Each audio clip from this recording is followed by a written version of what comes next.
So me and Gajendra have the same philosophy on this line, right? Okay. So we completely believe that renting completely makes sense than buying the real estate in India.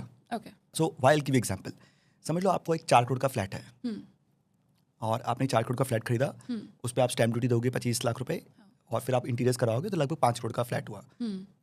अगर आप उसको rent पे भी देते हो तो लगभग आपको जो रेंट आएगा वो 1 से सवा लाख रुपए का आएगा. उस पर आप मेंटेनेंस दोगे, सोसाइटी बिल, प्रॉपर्टी बिल, तो आपको लाख रुपए महीने का मिला. Instead of doing that, I put this whole 5 crores in a fund, assuming that gives me say 13% return. And from there, I withdraw 1 lakh rupees every month on month, right, to pay the rent. Okay. आज से 15 साल बाद वो जो portfolio है जी. उसकी value लगभग 25 से 30 करोड़ रुपए होगी. पर वो रियल एस्टेट जो आपका है वो 30 करोड़ का नहीं होगा. Right. So financially it completely make sense to rent a house than buying the house. Right. Second reason why should not buy the house before 45. Okay. Before 45 you want flexibility in life. Right. अगर आपको आज आप दिल्ली में हो, कल आपको बॉम्बे में job मिला, अगर आपने दिल्ली में घर खरीद लिया होता तो बॉम्बे मूव नहीं होंगे. राइट. और कल आपको कहीं और जॉब मिली तो आप नहीं लेते हो क्योंकि आप बोलो यहाँ पे घर है, क्यों जाके रेंट पे रहेंगे. हाँ, वो एक लायबिलिटी सी हो जाती है ना. आपको वहाँ पे EMI देना है, फिर वहाँ पे आपको रेंट देना है, तो आप बोलो यार नहीं यहीं पे रह जाते हैं. तो यू ब्रेक योर फ्लेक्सिबिलिटी. कल आपने जॉब चेंज किया, Bombay is a straight line, it starts from Virar, Borivali and then comes to Churchgate. अगर आपने घर बोरीवली में ले लिया और अचानक में आपको जॉब मिला चर्च गेट में, daily you are travelling 1.5 hours going and 1 hour coming, तो आपको जो मेजर लाइफ का टाइम तो ट्रैवलिंग में चला गया. So it doesn't add value to your life. So what we always believe is that you should rent a house very close to your office. क्योंकि जब यंग हो, human capital is more important than your financial capital. क्योंकि आप जितना काम करोगे उतना पैसे कमा सकते हो. घर हमेशा ऑफिस के पास में, रेंट पे. So at least you don't spend time on travelling and spend more time on office और doing some productive work, learning and something. After 45, once you have created enough corpus, then you can buy the house. Right.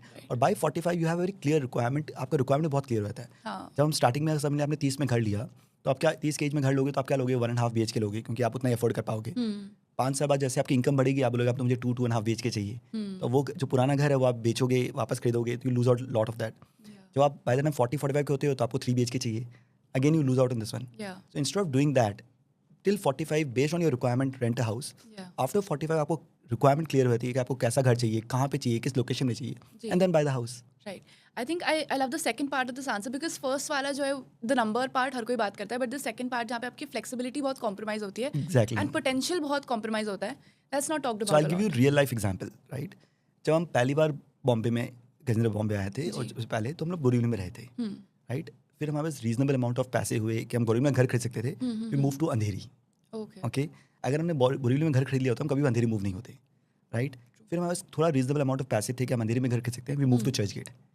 Right. And in Bombay, the close, like it's always good that for us, our work, when Churchgate is far better for me as compared to Andheri and as compared to Borivali. So क्योंकि I was renting out, मैं हमेशा move कर सकता था because I had a flexibility, right? और मैं हमेशा office और घर हमेशा हमने पास में रखा है, तो हमारा ट्रैवलिंग टाइम जो है वो हमेशा बच जाता है. Right. And for us the value is all about time. Right. जितना समय मैं क्लाइंट के साथ बिताऊंगा वो ज़्यादा बेटर है एज कम्पेयर टू ट्रैवलिंग में बिताऊंगा. राइट. मेरा ऑफिस और घर is like 10 minutes walk. Oh, that's very convenient. Right. So you walk to office, you go home for lunch. Right. You again go आराम से रात को कभी भी जाना है आप 10 मिनट घर पहुंच जाते हो. You don't have stress that कि मुझे घर जाना है. Right. So that gives you flexibility. Right. And it gives you peace of mind. That is more important. Right. After 45, do I want to buy the house? The answer is yes. Because by then my requirement will also be clear. And then I've created enough corpus for my financial freedom. उसके बाद जो आपको घर लेना वो आप ले सकते हो. Understood. तो जब आप कहते हो कि आपका 70% पैसा म्यूचुअल फंड्स में है, नेचुरली मेरे माइंड में आएगा कि म्यूचुअल फंड्स या इक्विटी तो थोड़ा रिस्की है. सो आपको कभी ये डाउट नहीं होता